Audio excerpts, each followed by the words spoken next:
皆さん、こんにちは。日本の小学校ってどんなイメージを持っていますか？アニメでよく見る制服の小学生が列を作って登校する姿や、みんなで給食を配るシーン、掃除時間に雑巾をかける生徒たちの様子。これ全部フィクションじゃなくて現実なんです。今回は外国人の目線から見た日本の小学生の一日を紹介し、アメリカ、イギリス、フィンランド、韓国、中国と比べながら、それぞれの教育文化の違いや驚きを掘り下げていきます。それではよろしくお願いします。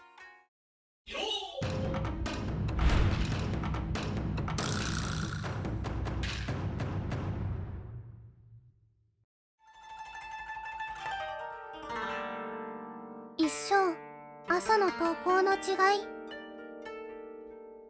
まずは登校スタイルから。日本では多くの小学生が集団登校といって、同じ地域の子供たちが列になって学校へ向かいます。これは防犯や交通安全のためで、年上の子が年下の子を見守る仕組みも整っています。スクールバスじゃないの？って驚きますよね。アメリカでは広い国土に対応するため、スクールバスが主流。イギリスは親の送迎が基本で、スクールランなんて言葉もあります。一方、フィンランドでは自転車やキックボードで自由に通学する子も多いみたいですね。安全の考え方と自立への考え方が国によって大きく違うんです。どの国のスタイルにもその国なりの理由と価値観がある。子供たちの登校風景を見れば、その社会が何を大切にしているのかが見えてくるのかもしれません。2章、制服と教室の雰囲気。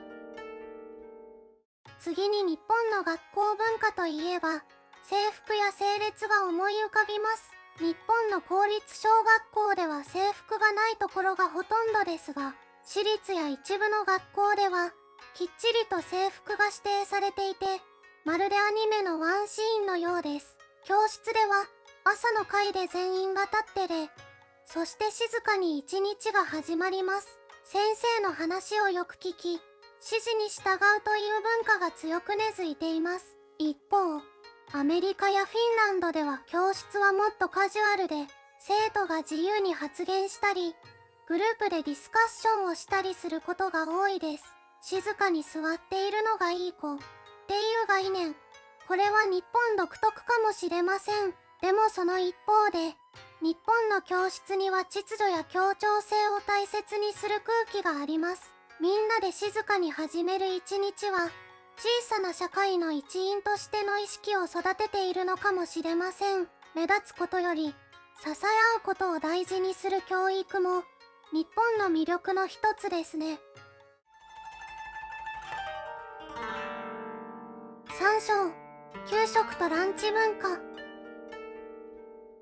さあ、みんな大好きランチタイム。日本の給食は、まるでミニレストラン。ご飯、スープ、野菜、メインのおかずがきちんと揃い、栄養士が考えたメニューが提供されます。そして驚くのが、生徒が自分たちで配膳する、給食当番制度。これって本当に小学生がやってるの？と驚くかもしれません。まるで小さなプロのスタッフのようです。アメリカやイギリスでは、カフェテリア形式で、好きなものを選ぶスタイル。フィンランドではビュッフェ式の無料ランチが提供され、韓国では給食室での配膳、中国の一部ではランチを食べに家に帰ることもあるそうですね。でも、どの国にも共通するのは、食育が教育の一環として重要視されていること。中でも日本の給食はただ食べるだけでなく、感謝すること、役割を果たすこと、みんなで時間を共有することまで学べる貴重な時間。食を通じて育まれる心の成長こそ、日本の学校給食の本当の価値なのかもしれません。4章、掃除をするのは誰？世界中の多くの人が日本の学校に驚く理由の一つが、子供が学校を掃除するという文化。廊下を雑巾がけして、トイレまで掃除して、ゴミもまとめる。しかも無言清掃がルールってどれだけ真面目なんでしょうか？海外ではこれが信じられません。アメリカでもイギリスでも、掃除は基本的に清掃員の仕事。子供に掃除させるなんて虐待じゃない。と感じる人もいるかもしれません。でも、日本ではこれが責任感や公共心を育む大切な教育の一部なんです。これは、子供が社会の一員として成長していくプロセスの一つ。まるでアニメクレヨンしんちゃんの世界がリアルに存在するような感覚ですね。5章、授業と先生の関係。次に、授業のスタイルを見ていきましょう。日本では1クラスに1人の担任の先生が、ほぼ1日中生徒と過ごします。この担任制が、子供との強い信頼関係を築くベースになっています。反対に、アメリカや韓国、中国では教科ごとに先生が交代。先生は指導者というより、ファシリテーターやメンター的な存在です。また、日本では授業中の発言は指名されてからですが、アメリカでは思ったことをすぐに手を挙げて発言するのが当たり前。この違いからも、集団重視、個人重視の文化が読み取れます。どちらが良い悪いではなく、教育にはその国の歴史や価値観が深く反映されています。日本の担任制や授業の進め方には、子供を一人にしないという温かさがあります。毎日顔を合わせ、共に過ごす時間の中で、子供たちは安心感と人とのつながりを学んでいるのかもしれません。6章、家庭と宿題と学びの文化。学校だけじゃない、家庭でも文化は大きく異なります。日本では、宿題が毎日出るのが当たり前。そして、親は勉強の伴走者として子供の学習習慣を支えます。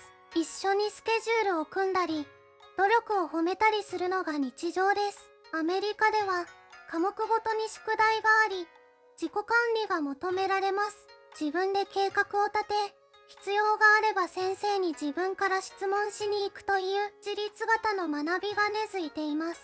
韓国や中国では、放課後に塾を3つ、4つはしごする子供も多く、なんと小学生が睡眠3時間なんて話も、もちろん全ての子供がそうではありませんが、教育への意識は非常に高く、家族の未来を背負っているという責任感のもと、驚くほどの努力を続ける子もいます。その一方で、フィンランドでは宿題はほとんどなし、親も口出しせず、子供の自立を尊重します。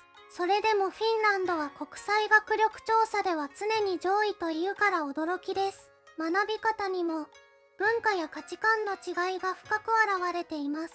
詰め込み型も、自主性重視も、厳しさも、自由さも、どれも子供を思う形の一つ。日本の毎日の積み重ねを大切にする学びには、努力を尊び、成長を信じる文化がしっかり息づいています。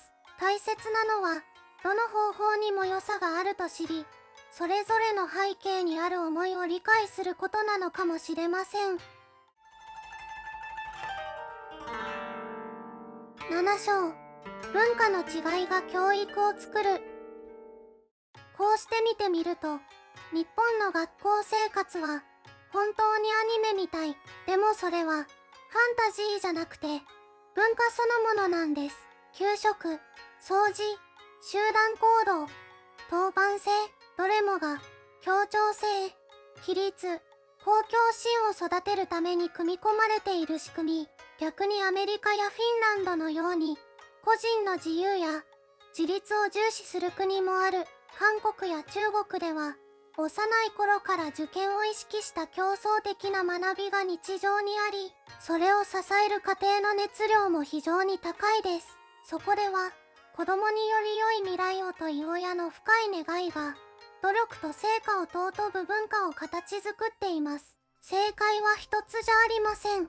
どの国の教育にも、その国なりの理想と現実があり、そこには子供のために何が一番いいのかを真剣に考えた大人たちの姿があります。日本の教育は、みんなと共に育つことを大切にしてきました。一方で、河野バスクにも、北エルクにも、自由を尊ぶ国も、そのどれもが、子供たちの未来を思う気持ちから始まっているのです。大切なのは、違いを比べることではなく、それぞれの教育の中に流れる、子供への本気の眼差しを感じ取ること、そしてそこから私たち自身の、教育ってなんだろう、を問い直していくことなのかもしれません。いかがでしたか？あなたが通っていた学校は、どの国のスタイルに近かったですか？どの教育が良い、悪いという話ではなく、違いがあることこそが学びであり、面白さだと思いませんか？